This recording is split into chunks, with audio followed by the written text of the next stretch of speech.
What's up, guys? Welcome back to the Heat Check podcast. Now, quickly before we get into everything, I want to address last week. All of our video footage got corrupted. There was probably about 5 to 10 minutes of audio from that 1 hour session that was comprehensible. The rest of it was either cut out completely or glitchy. So, yeah, last week's podcast basically doesn't exist anymore because we didn't upload it. And it was barely anything there to upload. So, sorry about that, but we are coming back with an even better episode of the Heat Check podcast this week because we have an action-packed week of football to head into in week 5. But there's some stuff to go over in week 4 and huge news, mid-season releases that I don't think anyone saw coming this week, but we'll get into all of it. Starting off with our week 4 recap, David Montgomery out for 5 weeks with an injury. Damian Williams comes in to step up. I mean, for fantasy, if you're a waiver wire hawk, definitely you probably have already gotten Damian Williams by now, but Monty definitely is going to be a bigger impact than Damian Williams. How do you think Monty, the absence of Monty, I should say, is going to fare out for the Chicago Bears? It hurts. He was the centerpiece of their offense this week. I mean, he had a great game. It sucks that he went down, I guess, out 4 to 5 weeks. Hopefully it doesn't linger around. But Damian Williams has shown to be a pretty good running back in the past with the Chiefs. He's serviceable. He's not a huge playmaker, but he can get it done. I just don't see much going for the Bears right now, so I don't think it matters too much. Yeah, I think the thing with David Montgomery is that it came down to the point where he was getting overused a lot to the point where, anybody with the volume that he's been getting in that Bears offense can perform well. So we'll see how Damian Williams fares out. Moving on, we've got, man, what in the hell is going on in Jacksonville? Urban Meyer is out here getting lap dances from random girls in his own bar. I mean, he's lost control of his own locker room. And his own front office. I mean, 0-4 to start off the year. What the hell is Urban Meyer going to do? I mean, it's just such a bad look. He can't really control. I mean, somebody was recording him in his nightclub or wherever, bar or whatever. But, I mean, he was already doing bad, and that only hurt him even more, not to mention the record and how bad Jacksonville is playing. They almost snuck out a win last week, though, but it's just not a good situation. Urban Meyer, good college coach, awful NFL coach. Yeah, I think he's treating this whole NFL gig like it is college, and it's not. You don't get to just bail through everybody in the league, especially when you're taking over historically one of, if not the worst franchise in football, if the Houston Texans didn't exist. But let's get right into the meat of our recaps, and that is our awards. Starting off, Offensive Player of the Week. He's here once again. Give me Tyreek Hill, 11 receptions, 186 yards, and 3 touchdowns. Nearly 50 fantasy points for this man right here. I mean, he's the definition of boom or bust. Hopefully he can find some of that consistency that we saw last year. But for now, I mean, he's going to keep on putting up these big performances. People could have said it didn't really mean that much because it's garbage time, but I don't care what you say. 186 yards and 3 touchdowns means a lot to me, and it's enough to give him my Offensive Player of the Week. Who do you got? I did not pick Tyreek Hill because of what you said there at the end. I think it was garbage time. I think it was empty calorie points, but he had a great week, Tyreek Hill. I actually have a tie for my Offensive Player of the Week. I could not decide between these two great running backs.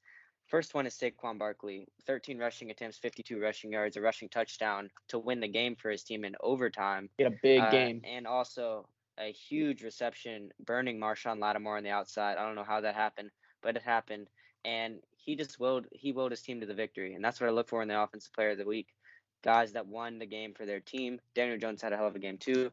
The other guy I had tied is Ezekiel Elliott, another NFC East running back. 20 carries, 143 yards. He busted out his biggest run since his rookie season of 47 yards, and he willed the Cowboys to that win, along with another guy we're probably both going to talk about here. Yeah, I do want to touch on Zeke. Man, it's so good to have vintage Zeke back. Yeah, I mean, it's obvious that it just took some time for him to get warmed up, but it's obvious who the better running back here is. And I love Pollard. I think Pollard is a fantastic receiving back, and he complements Zeke well.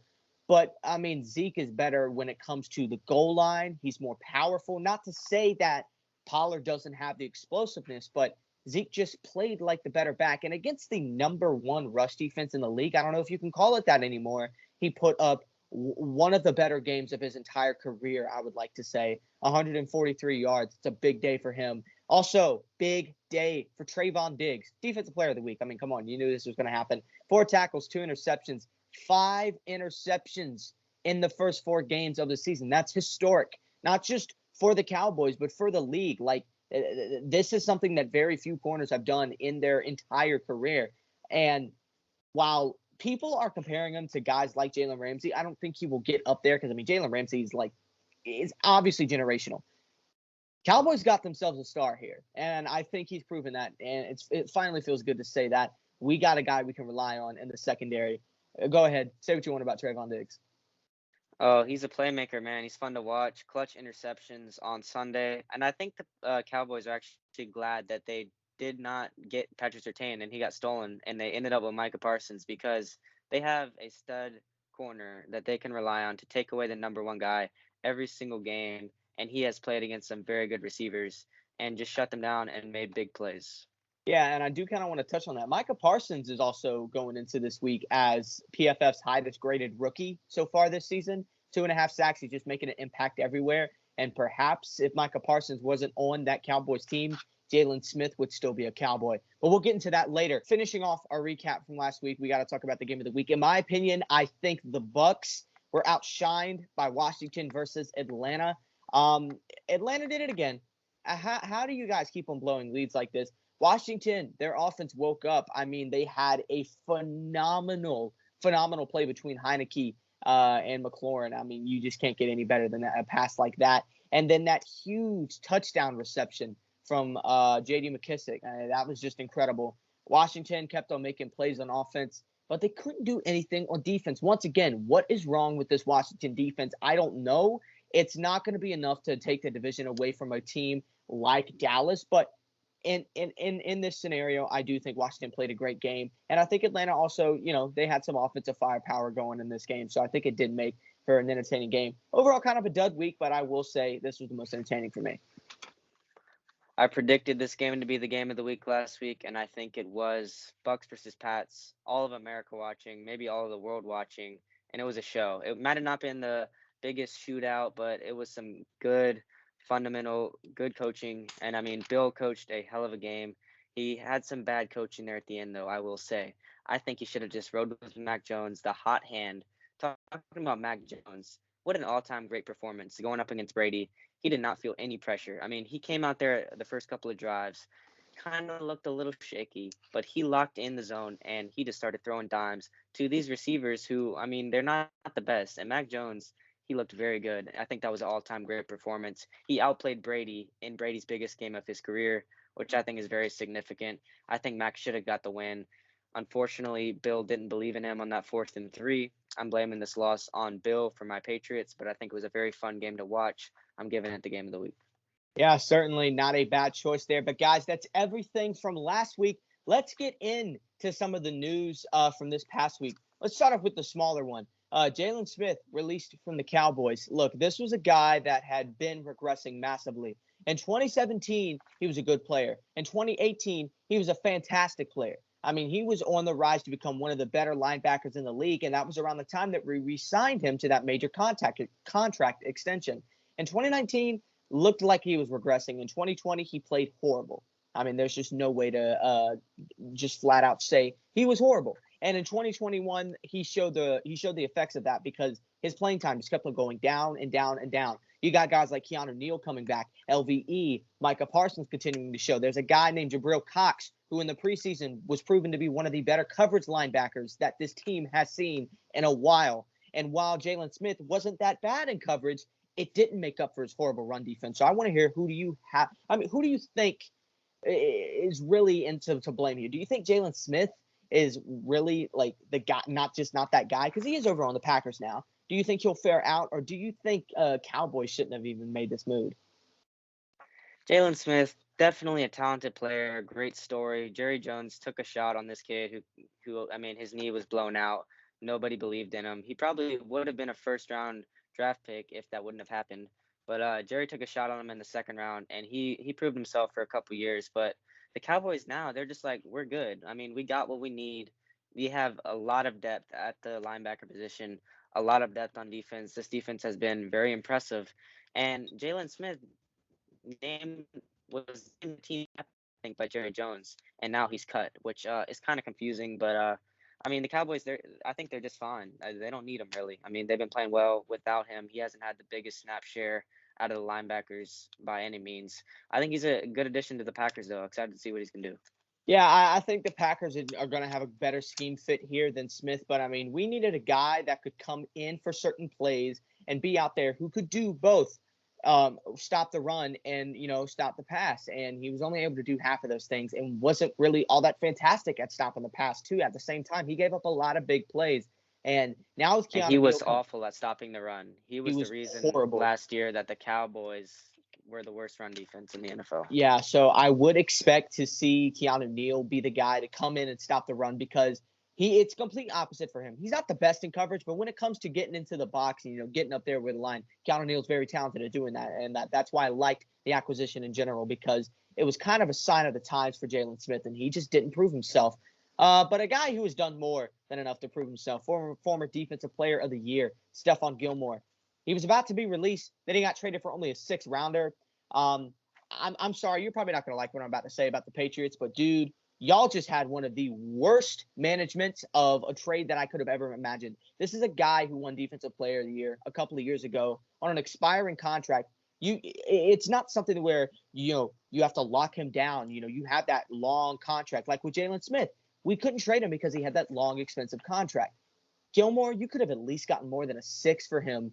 And I think it just came down to the fact that Gilmore wanted to be closer to his family in Carolina. So he is now a Panther. That defense is just going to continue to be very, very good this season.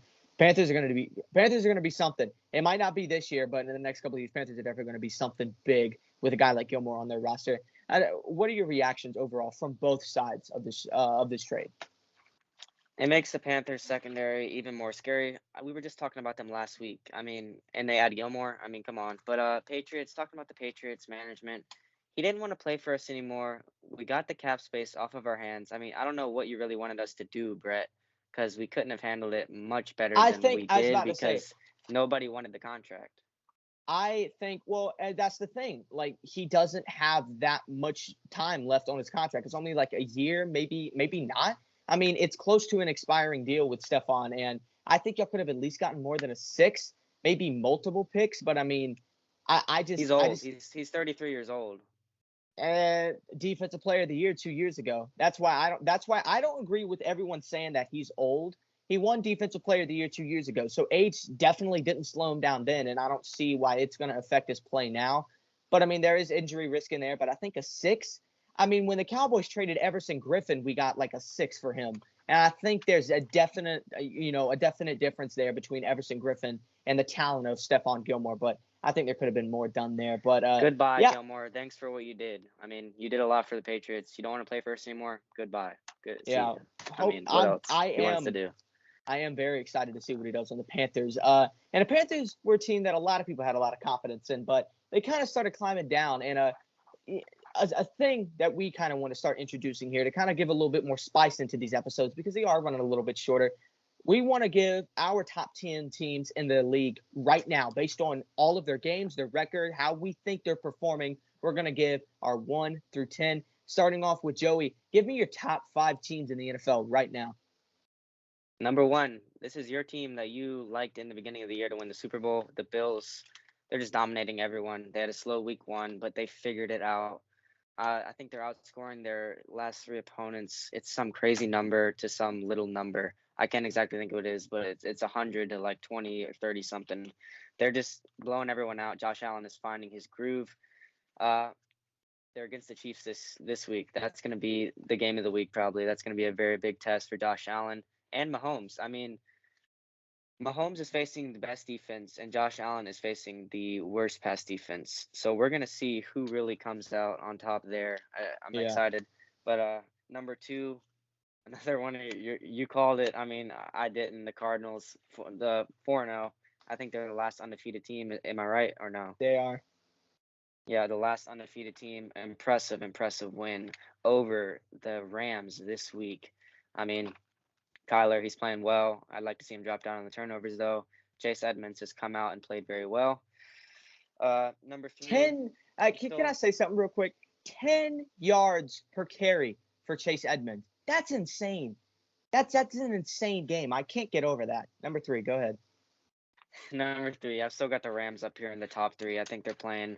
They just had a slow week. I mean, they've been playing well before that. They had an impressive win over the Buccaneers. They just had a slow week. I mean, you can't really knock them too much. It's the Rams. I mean, the number one defense and probably a top five offense in the league.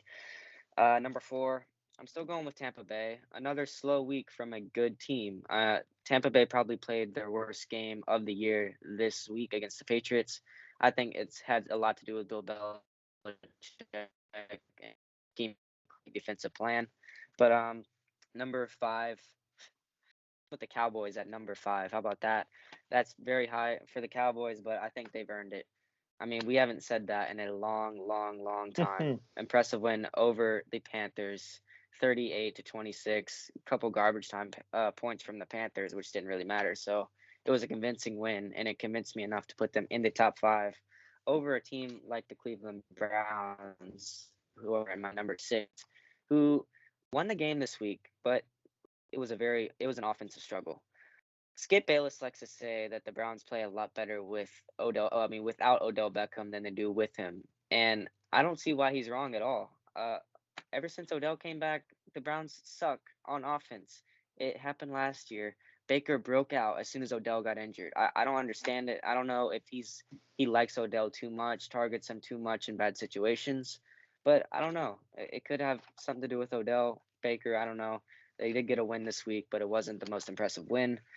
I'm going at number six. I'm going with the Packers, 3-1 team. The Packers, it's Aaron Rodgers. Not too much to say. Gaining Jalen Smith, good addition. Number seven, I'm going with. Um, Hold on, is this number eight or number seven? I think it's number eight. Baltimore Ravens, 3-1 team. They had an impressive win over the Denver Broncos this week. They got the Colts on Monday Night Football this week. It's exciting. Number nine, the Kansas City Chiefs. Chiefs are at 9 because of their defense. This has nothing on Patrick Mahomes, Tyreek Hill, none of these guys. Their defense is not a playoff defense right now. They're not going to be able to compete once they get deep in those playoffs. That's why they're so low. They're usually number one. They were number one last year, but they're at 9 for me right now. Brett might have them higher, but who knows? Number 10, finishing it off, I got the Chargers. 3-1. Herbert played amazing on uh, Monday night against the Raiders this week. Very good win for the Chargers. They look good. Eckler looks great. So my list looks a little bit different from yours. At number 1, they're 4-0 for a reason. Kyler seems like the MVP favorite right now. Give me the Cardinals, one of my favorite teams coming into this year, and they're proving exactly why. I said all it needed was some good direction, and the weapons here would be able to perform, and they're doing exactly that, showing out against the Rams and the past 3 teams that they've beaten out. They looked a little shaky against the Jags, which definitely concerns me, but they're undefeated. They got the job done, and I think that's enough for me to put them as the best team in the NFL right now because they looked the part. At number 2, give me the Buffalo Bills.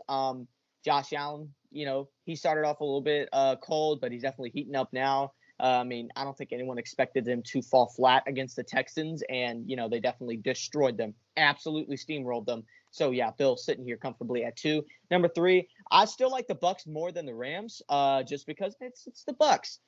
Even though in the conditions, you could say whatever you want. I've heard a lot of people give excuses for that for Brady, like, oh, he was in poor conditions. These are conditions he's played in his He's used entire to that. life. He played He's in New used to it. England, yeah. He just played a bad game. Get over it. But I don't think that was enough for me to just look away from the fact that even though he didn't throw any touchdowns, Brady isn't the entire Bucs team, and overall the Bucs team got the win. So I'm going to keep them here at 3. Number 4, I want to put the Rams. It definitely discourages me a little bit that you got manhandled like you did against the Cardinals. I mean, some of those points came from garbage time. They ran all over you. Like I said, Chase Edmonds, 10 yards per carry. How do you let a running back do that to you? And it's a little bit concerning for one of the better defenses in the league. But the Rams are still a good team. Don't get that twisted. Number 5, give me the Ravens.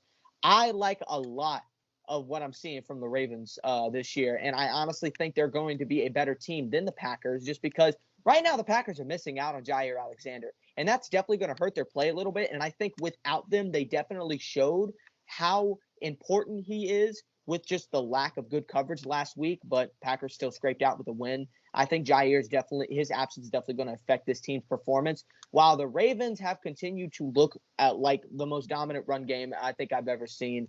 And I think that alone is, and Lamar's playing good. I do think Lamar's playing good as well. So I do think the Ravens are the fifth best team in the league right now. At 6, give me the Packers, newly acquired linebacker Jalen Smith. I think he'll just be a good scheme fit. But Aaron Rodgers is heating back up to regular performance. He's doing good. This Packers team is 3-1 now, I believe. So yeah, 6. I feel like that's comfortable. Number 7, I got Los Angeles Chargers. They look good this year. They look dangerous, and I do think they will, as of right now, they look like a better team than the Chiefs because they've got playmakers on defense. They are able to do stuff. They're able to long-term effectively win the game, and I wouldn't be able to say the same thing for the Chiefs, who I have at number 8. Look, Patrick Mahomes is enough to make this team a top 5 in the league just on itself. But this defense is hurting them. It really is because Tyrann Mathieu and Chris Jones can only carry a certain amount of load. And, it's just too much for the secondary to handle. The secondary is atrocious. The linebackers are not strong at all. And I think that's definitely hurting them right now. So I'm going to have the Chiefs here at 8. Number 9, give me the Dallas Cowboys. I don't know if I would put them all the way up at 5. They're playing good football, but I just don't know if I can comfortably say that they're, even though they beat the Chargers off of a field goal, I still think the Chargers look like a better team overall than the Cowboys because we are still giving up a lot of yardage over the air, even though we have potential defensive player of the year and Trayvon Diggs as of right now. The rest of the secondary is kind of getting carried by him. So I'm still going to put the Cowboys here a little bit lower than what you have, but I don't disagree with it. And at the 10s, I got the Cleveland Browns. Their offense, like you said, is kind of been shaky recently, but their defense is definitely holding their own because, I mean, man, it's dangerous. I mean, they look like one of, if not the best, pass rush defenses in the league. Jadeveon Clowney is playing good for the Browns. It's so weird to see Jadeveon Clowney playing good, but he's actually fit well alongside Myles Garrett. And I think this Browns team is just going to continue to have the second best rushing game in the league beside the Ravens. And I think that's really carrying them so far. Nick Chubb seems to be getting 100 yards per game easily. So yeah, Browns here at 10 is very comfortable for me. And, I like your power rankings too, but there's a couple of guys that I think I just can't comfortably put the Cowboys over the Chiefs, the Packers, the Ravens, guys like them, just because I don't think we've completely showed out to that point to where I can put them comfortably over there. But I mean, they're based off of right now, the Cowboys do look damn good. But to round off the week, let's get into what we think is going to be the highlight of week 5.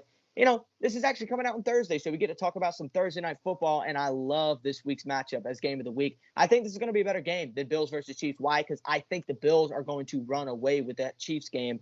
In the second quarter, I don't think the Chiefs are going to be able to hold their own because their defense sucks.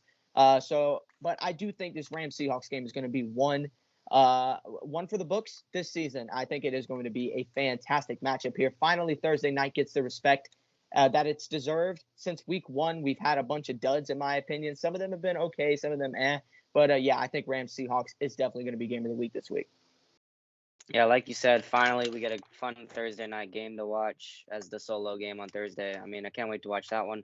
But I'm most excited about the Sunday night matchup, Bills versus Chiefs. Josh Allen versus Mahomes. Who's going to prove themselves? I mean, the Bills number 1 in my power rankings, Chiefs at number 9. I'm going to pick the Bills to win this matchup, but I think it's going to be a shootout. Mahomes, he's going to have to come to play to cover up for that awful defense.